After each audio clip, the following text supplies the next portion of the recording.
What's good, YouTube? And welcome to a huge, some might say giant, update to prizing. The winners at YCS's will get to custom pick a giant card of their choice and receive it at the following WCQ. I have specifically asked for this to happen. I have been wanting updates to prizing for a long time, and here's an old tweet. I think tons of good prizing can be without cash. High rarity uncut sheets, let winners pick a giant card, crystal cards, which did come back with the blue eyes but as a special kind of giveaway prize, top cut special packs with exclusive rarities and maybe even arts, not exclusive prize cards. You know, they made the pack not as cool as I wanted it to be, but still it was a huge update to prizing. All of this is stuff they've done somewhere or can easily do, and do it they are now going to. I want to say, even when it feels like you're shouting into a void, sometimes your voice gets heard. And it's not like specifically this is thanks to me. Other people have echoed or come up with ideas for prizing very similar to this, and it's not the most out there thing. I could be even not a factor, but continue to talk about how product is performing, how you feel about the tournament scene, and prizing is just so much better than it was a year ago. So you gotta give Konami props where props is due for actually coming out and doing these things for the players. Now, this is a top 1% thing, but it's earned, and I really respect that when it comes to the tournament scene. And I bet there will be giant bounties for, hey, I want this giant card printed, and it should be within the rules. I'll pay X amount of dollars. Giant cards, if you don't know, range from like $1,500 nowadays into 5 figures depending on the single. A lot of the Edison ones go for 4 to 5K, although recently I was the top bid on the Vayu at 2K and the guy backed out.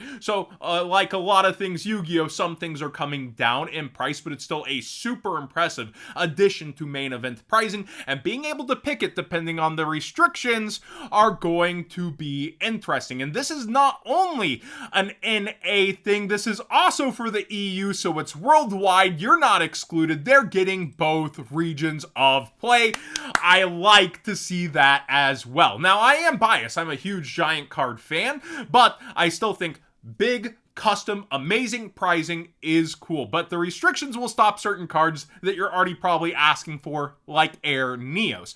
Let's go ahead and dive into those. And one of the restrictions is a little confusing. I'm hoping it works the way I want it to work and not the way that other people are thinking, but we'll have to wait and see. And if I do seem critical of any of these points and about Konami, let me be clear, this is an awesome change, but I'm always an optimistic realist. I'm looking for what will actually happen with things, and one criticism I will have early that I'm hoping doesn't happen is that Konami loves to save money and penny pinch where they can. And so I could see, say, Jesse Cotton wins a YCS and picks X awesome giant card, and then next year on the prize wall, they printed a few more because printing them all at once saves them some money, and we've already seen like 5 Minervas, them repeating the Edison cards, how many D-Mox? Like 4 or 5 of those as well. They love to repeat their choices and re-wave them because it saves money. So as unique as these may be at first, there is a possibility that Konami gets a little penny pinchy and ends up putting them out there as an awesome thing you can win, but that would actually down the demand, up the supply, although a lot of these picks should have plenty of demand as is, but it would hurt the winner's prize if they choose to keep it in terms of that kind of value. Now, I will say, it's awesome that the winner gets to choose this kind of thing because you are actually deciding if you want to keep this awesome, cool trophy that means a ton to you, or if you want, like, potentially a 5-figure card made like SDK Art Blue Eyes if it's working the way I think it might, but there are heavy restrictions indeed. Starting in the 2025 to 2026 season, each North American and Latin American YCS champion will be able to select a giant card exclamation. Is this like the official giant card text? Of their choice to be created and award to them at the next WCQ in their region. Card selection will be subject to guidelines and limitations. Actual card will be awarded at the winner's WCQ in 2026. Giant card guidelines and limitations. It must have been printed or reprinted with a 2020 copyright. 2020 Studio Dai/Shueisha TV Tokyo Konami. This means that certain cards like Air Neos that have not been reprinted with this copyright at all are completely off limits at the moment. Cards need to have been printed or reprinted with a TCG retail product. Now, this could mean the SDK art Blue Eyes is off limits depending. It was in the 10s, but we'll wrap around to that at the end. And it also was in the Kaiba briefcase, but that technically isn't a retail product. It was offered only online through Konami. Past that, I don't think it has this copyright date, so we'll continue to discuss the options and how restrictive or unrestrictive it may be. Cards must have been the most recent card text.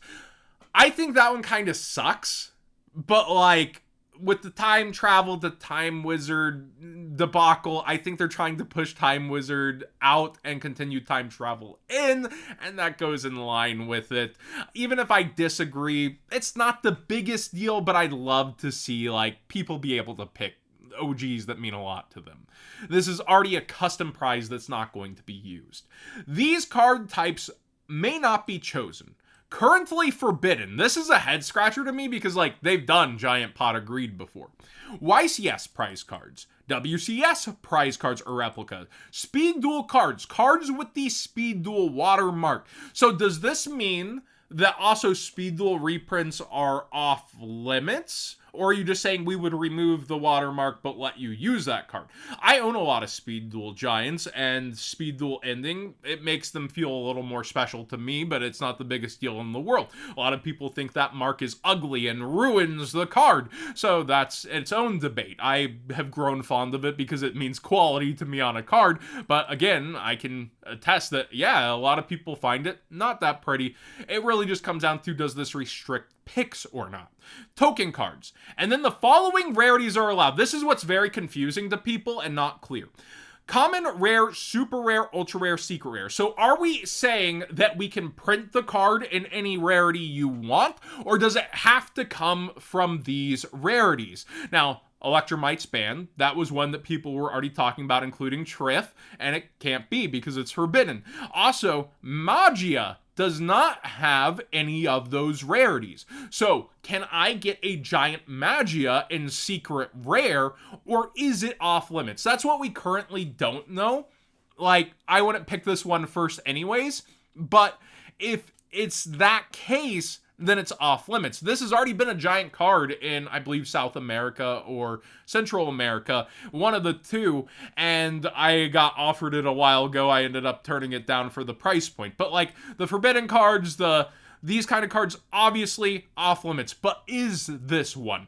Now, for boomer cards, luckily we just had LOB through certain sets re-waived on the 25th anniversary edition. Nothing too special. It's the same old rarities. It has the updated text. This is how you'd receive it. This is the top of my list on what I would be going for. I'd go for Summon Skull, a Yugi classic, and one of my favorite cards.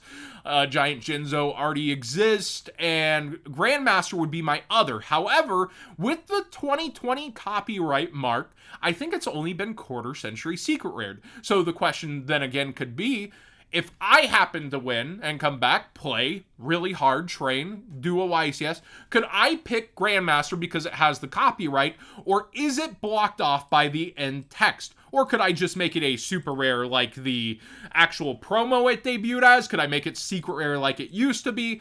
Obviously, I don't think I could pick the set code STON, since it hasn't been re-waived, but could I pick Mega Pack and make it any rarity, or is it off limits? That's the question a lot of the community is going over right now, and personally, I think they'll allow you to pick it as long as it's been printed in the copyright, and then pick the rarity that you want to pick. That's what I'm gathering from this. It's the following rarities are allowed, like I'm saying, like they can print the giant card in any of these rarities. They can do the mock-up and do that. That's what I'm hoping for. And if it is that way, awesome. If not, then it is a really restrictive card pool that you're going to have to think and chew from. Like SDK Blue Eyes, its art is from the anniversary, and then it's in the tins for the retail product. but it has no retail product if it ends up the way that other people are saying, like it has to be in these rarities originally.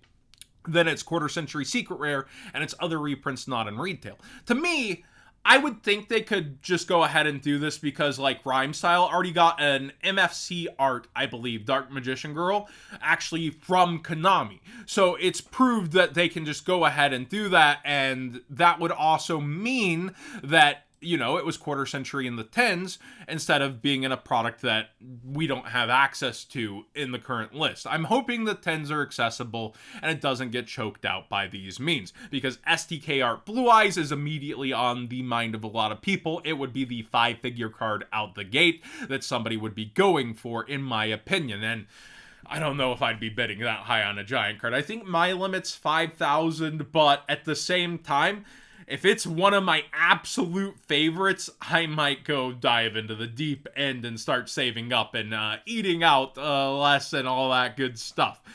Oh, man, Summon Skull would be such a cool one. Let me know what you think of this pricing. I know I may seem critical at the end here, but it's for the specifics of it. This is an amazing, awesome change that means a ton to the competitive scene and makes winning feel like you are really winning something special, something you actually get to hand pick and select despite whatever restrictions there may be. I think it's an awesome move by Konami.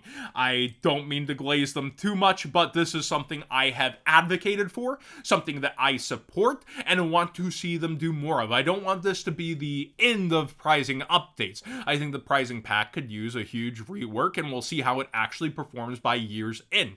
I think product itself is far more important than this that I've been dooming over, but it's a good sign that they're willing to listen and rework some things. And if we're starting at this end, I'm hoping it translates to starting to listen to stores and listen to feedback about product and start to rework a lot of things throughout the system, because this is good, positive change, and I want to continue to see that happen.